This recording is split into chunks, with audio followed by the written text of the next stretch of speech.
السلام علیکم ناظرین، امید کرتا ہوں آپ سب خیریت سے ہوں گے۔ میں ہوں مرزا محمد امیس اور آپ دیکھ رہے ہیں ADN نیوز۔ آج ہم بات کریں گے ابراہم معاہدے یعنی ابراہم اکارڈز کے بارے میں۔ کیا ابراہم اکارڈز واقعی مشرق وسطیٰ کی تاریخ بدلنے والا معاہدہ تھا؟ 2020 میں ایک ایسا معاہدہ ہوا جس نے مشرق وسطیٰ کی سیاست کو نئی سمت دے دی۔ امریکہ نے اسے تاریخی امن معاہدہ قرار دیا، اسرائیل نے اسے اپنی سب سے بڑی سفارتی کامیابیوں میں سے ایک کہا، جبکہ فلسطینی قیادت نے اسے اپنے مقصد سے غداری قرار دیا۔ آخر یہ معاہدہ تھا کیا؟ اس میں کون شامل تھا؟ عرب ممالک نے کئی دہائیوں پرانی پالیسی کیوں بدلی؟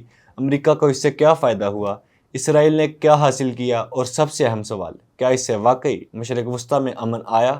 آج کی ویڈیو میں ہم انہی تمام سوالات کے جواب صرف مسترد تاریخی حقائق کی بنیاد پر جانیں گے۔ 15 ستمبر 2020 کو وائٹ ہاؤس میں امریکہ کے صدر ڈونلڈ ٹرمپ کی موجودگی میں اسرائیل، متحدہ عرب امارات اور بحرین نے تعلقات معمول پر لانے کے معاہدوں پر دستخط کیے۔ بعد میں مراکش اور سوڈان نے بھی اسرائیل کو تسلیم کیا۔ ان معاہدوں کے تحت دونوں ممالک میں ایمبیسیز قائم ہونی تھیں، سفیروں کا تبادلہ ہونا تھا، تجارت شروع ہونی تھی، براہ راست پروازیں چلنی تھی، ٹیکنالوجی، سائبر سیکیورٹی، صحت، پانی اور سرمایہ کاری میں تعاون بڑھنا تھا۔ یہ پہلا موقع تھا کہ کئی عرب ممالک نے فلسطین کا مسئلہ حل ہوئے بغیر اسرائیل سے تعلقات قائم کیے۔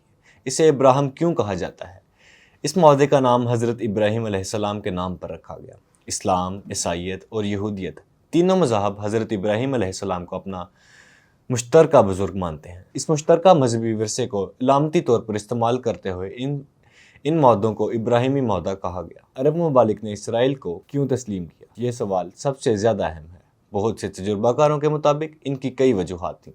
سب سے پہلی وجہ ایران کا مڈل ایسٹ میں بڑھتا ہوا اثر و رسوخ تھا۔ متحدہ عرب امارات، بحرین اور اسرائیل سب ایران کے میزائل پروگرام اور خطے میں اس کے اتحاد گروہوں سے خود کو خطرے میں محسوس کرتے تھے۔ دوسری وجہ معیشت تھی۔ اسرائیل دنیا کے جدید ترین ٹیکنالوجی مراکز میں شمار ہوتا ہے۔ عرب ممالک AI، سائبر سیکیورٹی، زراعت، پانی کی ٹیکنالوجی اور صحت کے شعبوں میں اسرائیل کے ساتھ تعاون چاہتے تھے۔ تیسری وجہ امریکہ تھا۔ امریکہ کئی برسوں سے اپنے اتحادیوں کو ایک دوسرے کے قریب لانا چاہتا تھا تاکہ خطے میں اس کا اثر و رسوخ مضبوط رہے۔ اب بات کرتے ہیں کہ اس سب سے امریکہ کو کیا فائدہ ہوا۔ ڈونلڈ ٹرمپ نے اس معاہدے کو اپنی خارجہ پالیسی کی بڑھتی کامیابی قرار دیا۔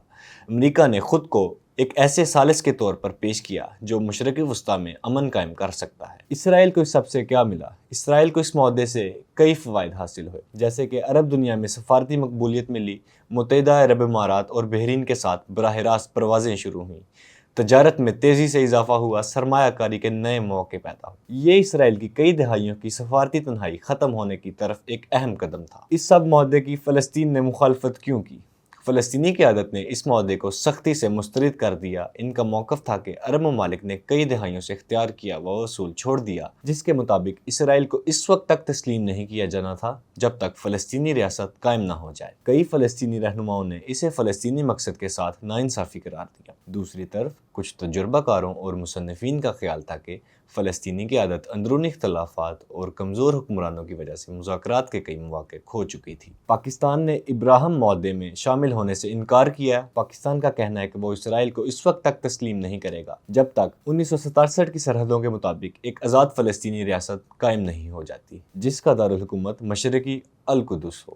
یہ موقف پاکستان کی کئی دہائیوں پرانی خارجہ پالیسی کا حصہ ہے۔ اب سوال یہ ہے کہ آج 2026 میں ابراہم معاہدوں کی کیا حیثیت ہے؟ ابراہم معاہدے ابھی بھی مکمل طور پر ختم نہیں ہوئے، لیکن ان کی رفتار پہلے جیسی نہیں رہی۔ متحدہ عرب امارات، بحرین، مراکش اور اسرائیل کے درمیان سفارتی تعلقات، تجارت اور مختلف شعبوں میں تعاون اب بھی جاری ہے۔ کاروبار، سرمایہ کاری، ٹیکنالوجی، سائبر سیکیورٹی اور بعض سیکیورٹی شعبوں میں رابطہ برقرار ہے۔ تاہم اکتوبر 2023 میں غزہ کی جنگ کے بعد پورے مشرق وسطیٰ کی صورتحال تبدیل ہو گئی۔ سعودی ریاست نے واضح کیا ہے کہ فلسطینی ریاست کے مسئلے میں پیش رفت کیے بغیر مکمل سفارتی تعلقات قائم کرنا مشکل ہوگا۔ اسی دوران ایران اور اسرائیل کے درمیان بڑھتی ہوئی کشیدگی میں ہونے والی براہ راست فوجی جھڑپوں نے خطے کی سلامتی کو ایک بار پھر عالمی توجہ کا مرکز بنا دیا۔ اس صورتحال نے یہ بھی ظاہر کیا ہے کہ اگرچہ ابراہم معاہدوں نے کچھ ممالک کو سیکیورٹی کے میدان میں قریب لایا، لیکن مشرق وسطیٰ میں پائیدار امن کا خواب ابھی بھی مکمل نہیں ہو سکا۔ آج ابراہم معاہدہ ایک حقیقت ہے، لیکن اس کا مستقبل کئی عوامل پر منحصر ہے، جن میں غزہ کی صورتحال، اسرائیل اور فلسطین کے درمیان مذاکرات، ایران کے ساتھ علاقائی کشیدگی اور عرب ممالک کے داخلی اور خارجی ترجیحات شامل ہیں۔ آنے والے سال ہی یہ طے کریں گے کہ یہ معاہدات تاریخ کا ایک عارضی باب ثابت ہوتے ہیں یا ایک نئے علاقائی نظام کی مضبوط بنیاد۔